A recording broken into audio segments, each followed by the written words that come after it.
남손노회 남전도회 연합회 순회 헌신 예배로 함께 모이게 된 것을 주님의 이름으로 축복하고 또 환영합니다. 말씀을 준비하는 가운데에 교회란 무엇인가 라고 하는 생각을 해보았습니다. 어떤 교회가 정말로 아름다운 교회이고 어떤 교회가 정말 교회다운 교회이고 모임다운 모임일까 라고 하는 것입니다.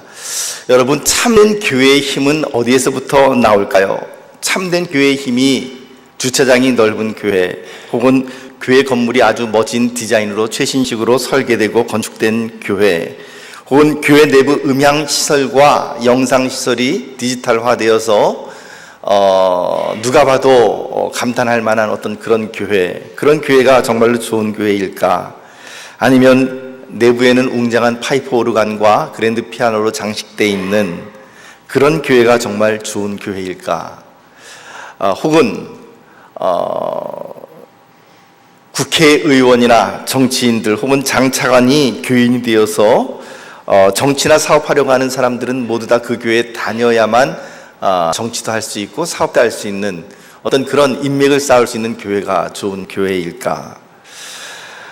여러분들이 생각하기에는 어느 교회가 정말 좋은 교회라고 생각을 하십니까? 그러나 분명한 사실은 지금 제가 말씀드린 이 모든 좋은 교회라고 많은 사람들이 생각하는 그런 교회는 정말로 성경에서 우리들에게 이야기하고 있는 정말 참다운 좋은 교회는 결코 될 수 없다는 것을 먼저 말씀드려야 할 것 같습니다. 그렇다면 좋은 교회는 정말 어떤 교회일까요? 어떤 교회가 정말 교회가 교회답다, 모임이 모임답다, 남전도회가 남전도회답다라는 말을 들을 수 있겠습니까? 오늘 본문 바로 앞부분에는 베드로의 설교가 나타나게 되고, 그리고 베드로의 설교가 끝나고 난 이후에 그날 하루 무려 3,000명의 대군중이 세례를 받는 엄청난 일을 기록하고 있습니다. 하루는 24시간입니다. 그리고 1시간은 60분이죠. 그래서 하루에 60 곱하기 24를 하게 되면 1440분에 해당되는 분이 바로 하루의 분입니다. 여러분, 만약에 가장 간단한 문답으로 한 사람을 세례를 주는데 1분 정도 걸린다고 칩시다. 간단하게 신앙 고백을 듣고, 그리고 그 사람에게 물 세례를 주는데 1분 정도 시간이 걸린다고 칩시다. 한 사람이 하루에 세례를 줄 수 있는, 밥도 먹지 않고 화장실도 가지 않고 그리고 잠도 자지 않고 꼬박 세례를 준다면 하루에 몇 명이나 세례를 줄 수 있겠습니까? 1,440명. 그것도 아주 약식으로 1분에 한 사람씩 이렇게 세례를 준다 하더라도 그렇습니다. 따라서 3,000명이나 되는 대군중이 하루에 세례를 받았다고 한다면 이것은 어느 한 사람이 혼자 세례를 준 것이 아니라 12사도가 예루살렘 곳곳에 물이 있는 곳에 흩어져서 그 3,000명의 대군중이 하루 낮 동안에 세례를 받을 수 있도록 그렇게 모든 사람들이 동시에 세례를 베풀었음을 알 수가 있습니다. 3,000명의 대군중이 예루살렘 이곳저곳 물이 있는 곳마다 흩어져서 세례를 받는 모습을 상상해 보십시오. 얼마나 장관이었겠습니까? 그렇게 3,000명이 되는 사람이 하루에 예수 그리스도를 구주로 고백한 그런 일이 있고 난 이후에 그들의 삶이 어떻게 변화되었는가를 본문 46절, 47절 말씀이 우리들에게 이렇게 증거를 합니다. 46절, 47절 말씀 우리 같이 읽어보도록 합니다. 시작. 날마다 마음을 같이하여 성전에 모이기를 힘쓰고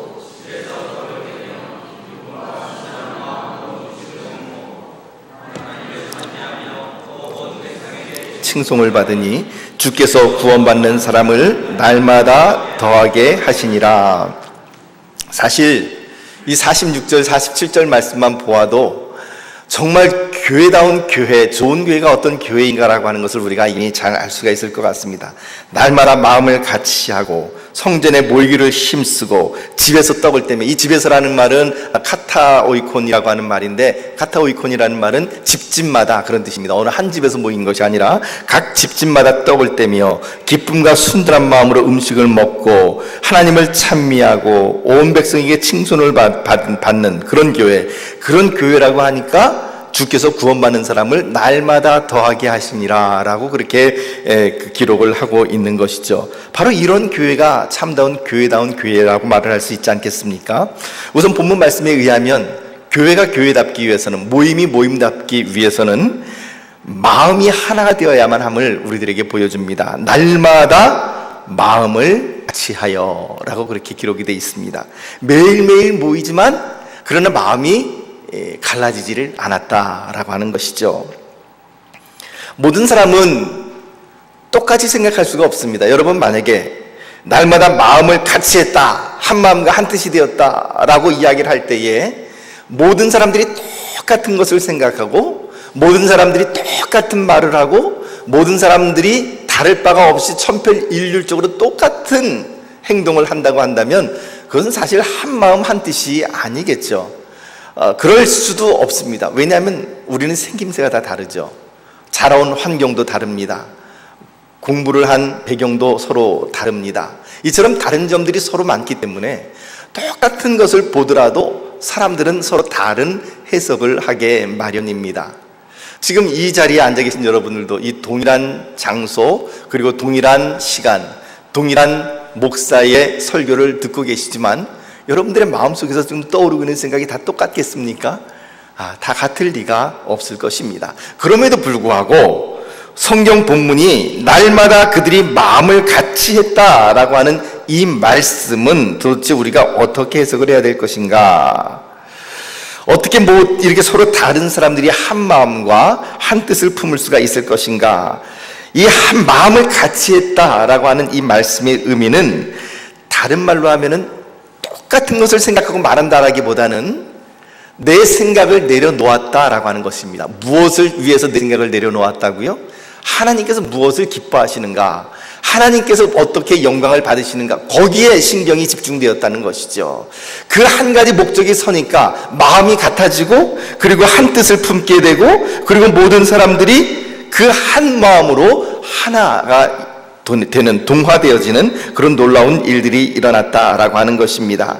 그렇게 하나님이 무엇을 기뻐하시는가를 생각하는 교회라면 그 교회는 정말 참된 교회라고 볼 수 있겠습니다. 오늘 남전도회 순회 헌신 예배로 드리는데 남전도회 지금 모임, 여러분들 지금 그 모인 모든 분들이 각 교회에서 지금 모이신 거지 않습니까? 남전도회에 소속되어 있는 각 지교회에서 모였는데 그럼에도 불구하고 남전도회가 하나가 될 수 있다라고 하는 것은 무엇을 의미하겠습니까? 다른 것 생각하지 않고 내 개인의 유익과 혹은 내 개인의 생각과 나의 주장을 내세우는 것이 아니라 하나님께서 무엇을 기뻐하시는가? 그거 하나를 생각하면서 모인다고 한다면 한 마음이 되었다라고 말을 할 수 있지 않겠습니까?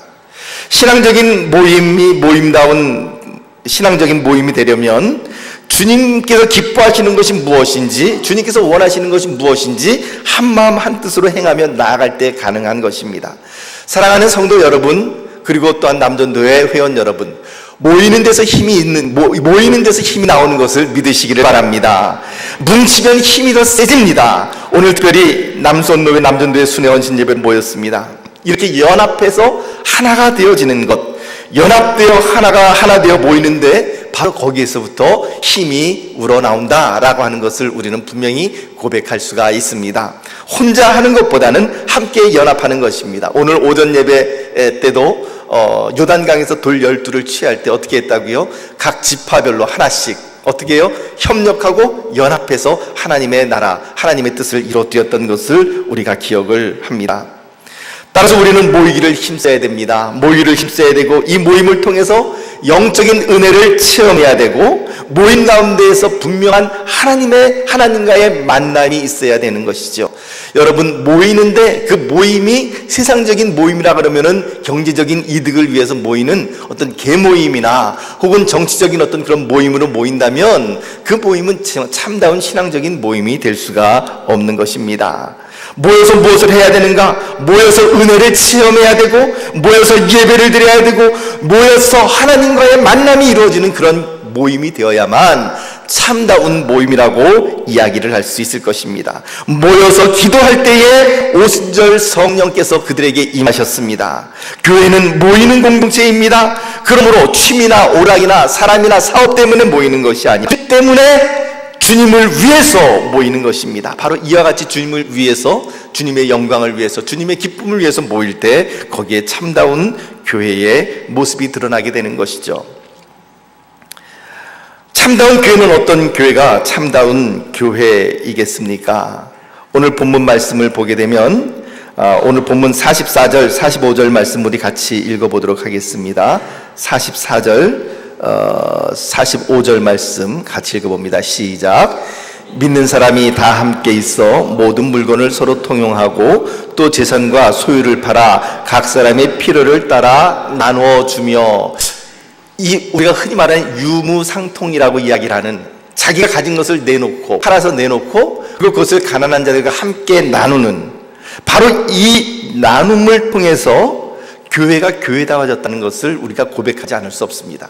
초대교회의 모습을 보게 되면 지금 본문 2장 말씀도 그렇고 사도행전 4장 말씀에 가도 그렇고 이 초대교회의 초기에 가장 커다란 특징 중에 하나가 유무상통의 전통이 있었다라고 하는 것입니다. 자기가 가진 것을 팔았지만, 그리고 그것을 사도들의 발 앞에 두었지만 조금도 그것을 자기의 것이라고 주장하는 사람이 없었던, 달리 이야기하면 물질로부터 재물로부터 자유했던 그런 모습이 바로 교회의 모습인 것이죠.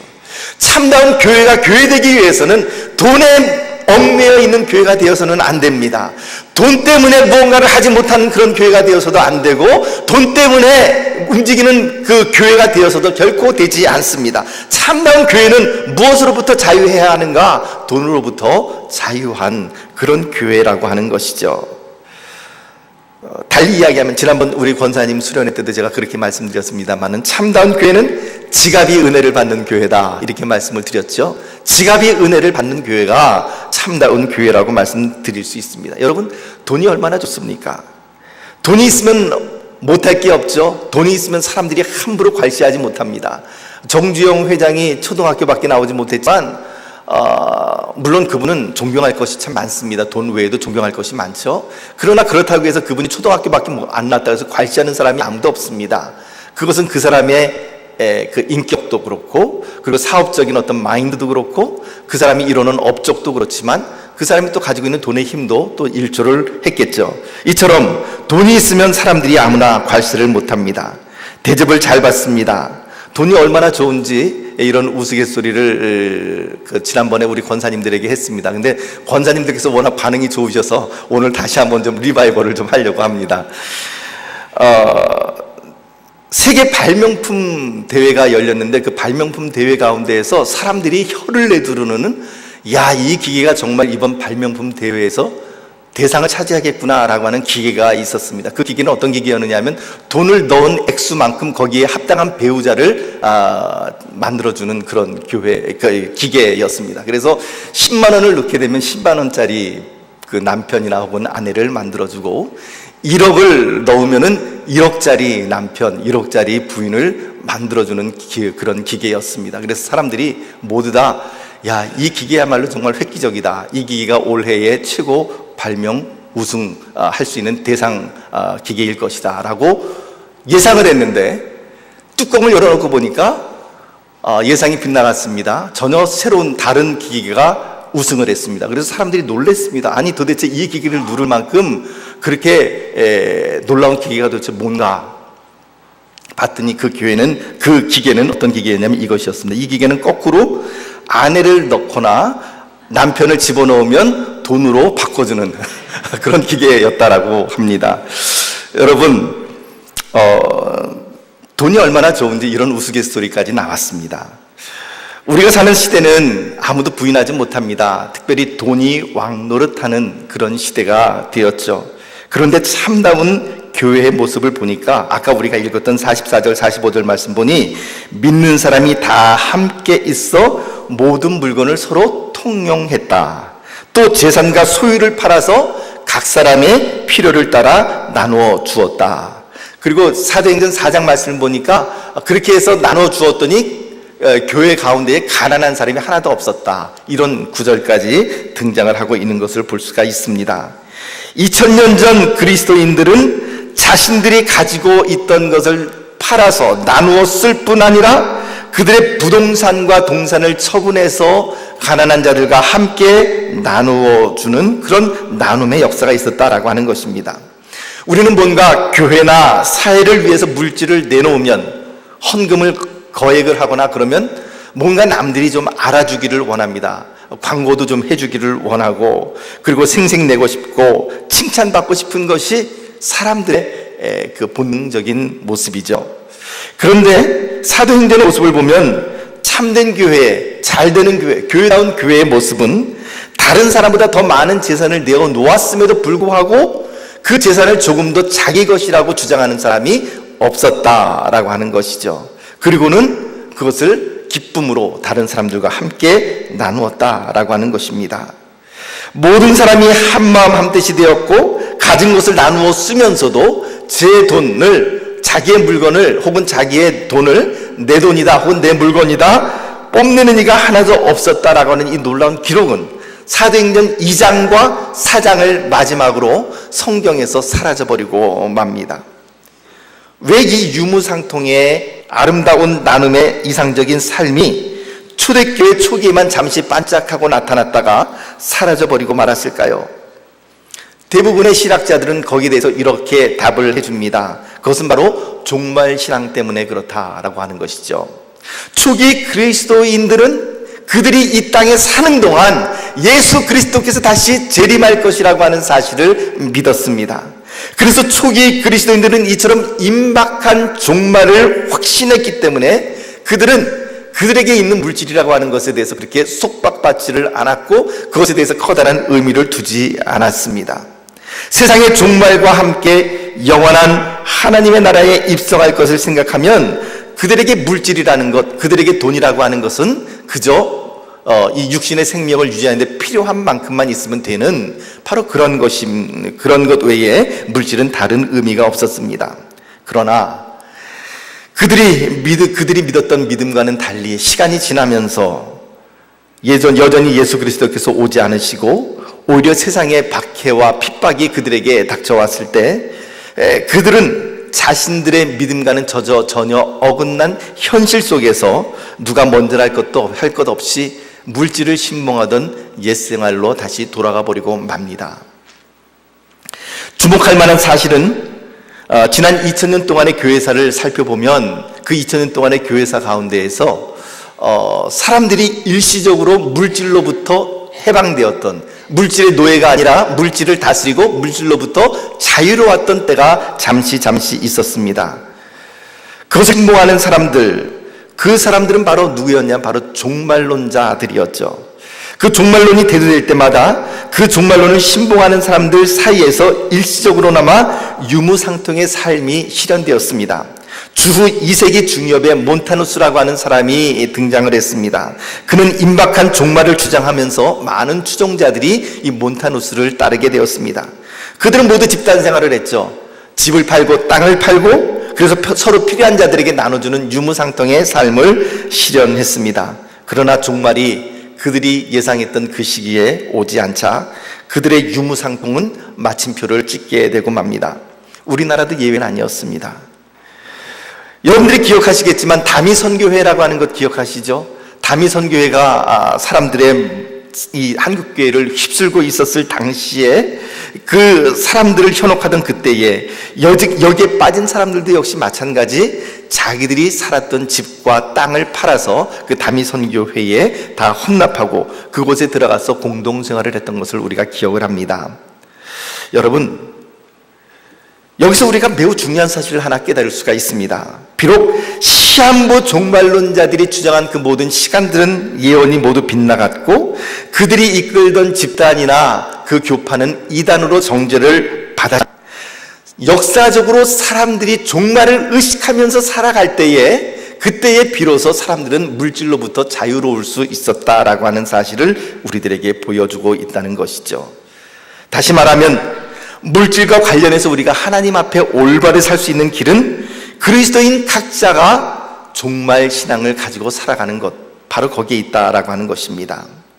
종말은 성격에 따라 두 가지로 구분할 수가 있습니다. 첫 번째 종말은 우주적인 종말입니다. 이 우주적인 종말이란 우리들이 흔히 생각하는 예수 그리스도께서 천사장의 나팔소리와 함께 재림하시는 바로 그날을 의미합니다. 몬타누스를 비롯한 다미선교회나 그 모든 종말론자들이 2000년 교회사에서 모두 시하무 종말론을 주장할 때 그 종말은 바로 이 우주적 종말을 의미하는 것이었습니다. 또 다른 종말이 있습니다. 그것은 바로 개인적인 종말입니다. 우주적 종말이 언제 배할지 예수님의 말씀에 의하면 천사도 모르고 아들도 모르고 오직 아버지만 아는 그런 사항인 것이죠. 그러나 우주적인 종말이 반드시 도래하기는 도래할 것이지만 언제 도래할지 알지 못하지만, 그러나 반면 개인적인 종말은 우리 각자에게 반드시 닥친다라고 하는 사실을 알 수가 있고, 또 나름대로 대충 우리에게 남아있는 시간이 어느 정도 될 것이다라고 하는 것을 우리는 미루어 짐작할 수는 있습니다. 물론 정확한 날짜에 내가 언제 죽을 것이다 알 수는 없지만 말이죠. 이 세상에 태어난 사람 중에 누구도 피할 수 없는 죽음이 바로 우리 각자의 개인적인 종말입니다. 세상이 끝나지 않아도 이 세상에서의 우리의 삶은 끝이 나기 마련이고, 바로 그날 우리는 어김없이 하나님 앞에 서야 되고 우리의 이 땅에서의 삶을 정산해야만 할 것입니다. 이것이 바로 진정한 의미로서의 종말 신앙이요, 이 신앙을 지닐 때 우리의 삶은 물질을 초월해서 정말로 하나님 앞에서 물질을 초월하고 자유로운 그러한 교회다운 교회를 우리가 이룰 수 있을 것이다라는 생각을 합니다. 다시 말씀드리면, 교회다운 교회는 어떤 교회가 참다운 교회인가? 바로 지갑이 은혜를 받는 교회인데, 그 지갑이 은혜를 받는 교회는 어떤 신앙을 지닐 때 가능한가? 바로 예수 그리스도의 재림이 있음을 고백하는 신앙, 그리고 또한 우리도 언젠가는 이 땅에서 하나님 앞에서 부르심을 받을 때 우리가 가진 이 모든 것들을 다 내려놓고 하나님 앞에 나가야 한다라고 하는 내 자신의 마지막이 있음을 고백하며 나아갈 때 우리는 비로소 이 물질로부터 비로소 자유로운 그런 삶을 구현할 수가 있고, 또 그런 사람들이 넘칠 때에 그 교회는 교회다운 교회가 될 수 있을 것이라고 생각을 합니다. 이런 놀라운 교회다운 교회가 되는 일들, 이 모든 일들의 가장 근본적인 원인은 도대체 무엇일까요? 어떻게 해야만 교회가 참말로 교회다운 교회가 될 수 있을까요? 그 비결이 사도행전 4장 33절 말씀 가운데 나타납니다. 우리 사도행전 4장 33절 말씀을 우리 같이 한번 읽어보도록 하겠습니다. 사도행전 4장 33절.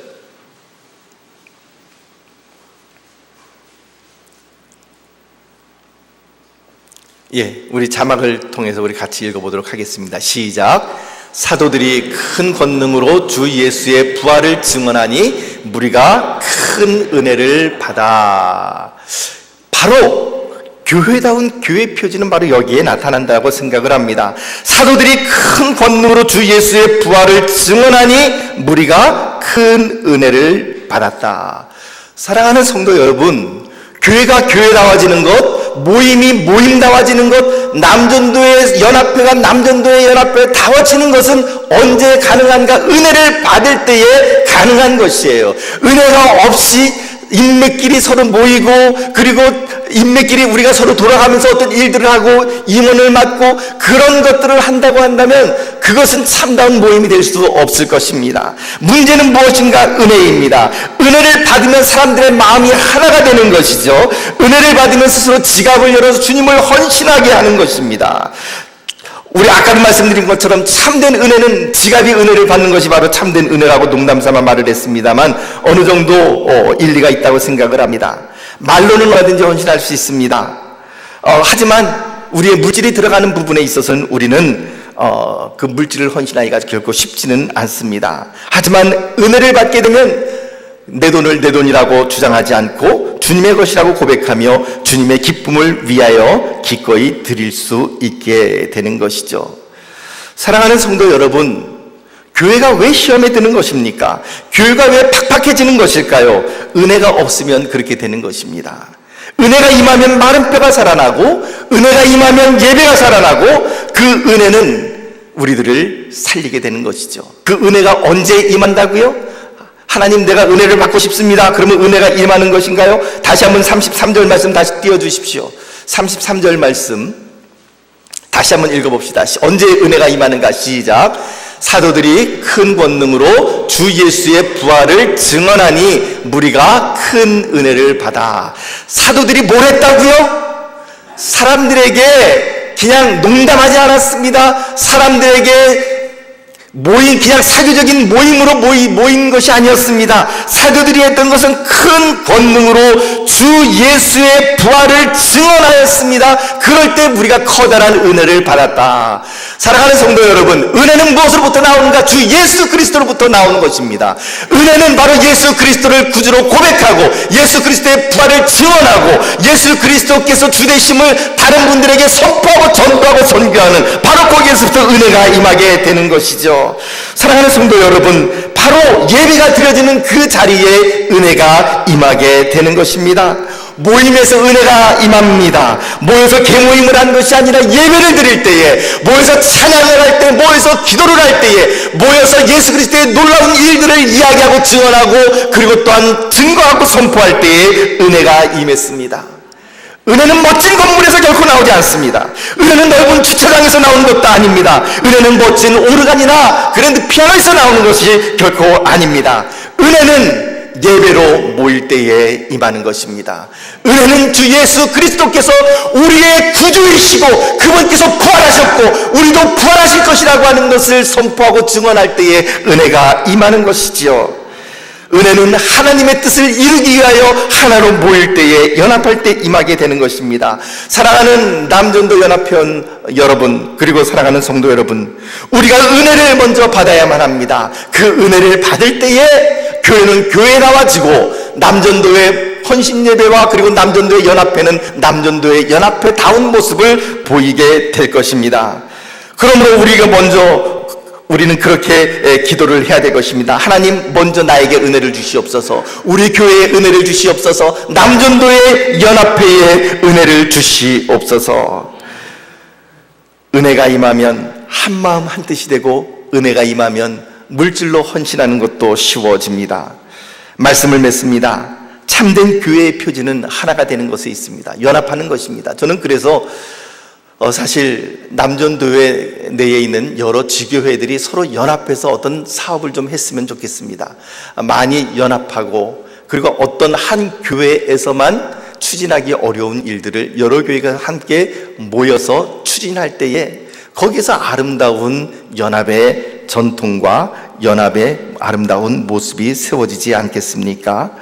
함께 모임으로 나가야 합니다. 예배를 우리가 소홀히 여기지 말고 예배에 임하며 예배에서 은혜를 받아야 하고, 찬양의 은혜를 받아야 되고, 기도의 은혜를 받아야 되고, 그래야 우리의 마음이 부드러워지고 우리의 눈에는 눈물이 흐를 때, 그때에 비로소 그 모임은 참다운 믿음의 모임이 될 수 있을 것입니다. 오늘 예배를 드리는 모든 남전도의 연합회 회원님들과 우리 평택교회 성도님들에게 하나님의 은혜가 충만하게 임하셔서 하나 되는 축복, 참다운 교회가 교회되어지는 축복, 남전도의 연합회가 남전도의 연합회다워지는 그런 아름다운 주의 은혜가 저와 여러분들에게 있게 되시기를 예수님의 이름으로 축복합니다. 우리 함께 기도하겠습니다. 하나님 아버지,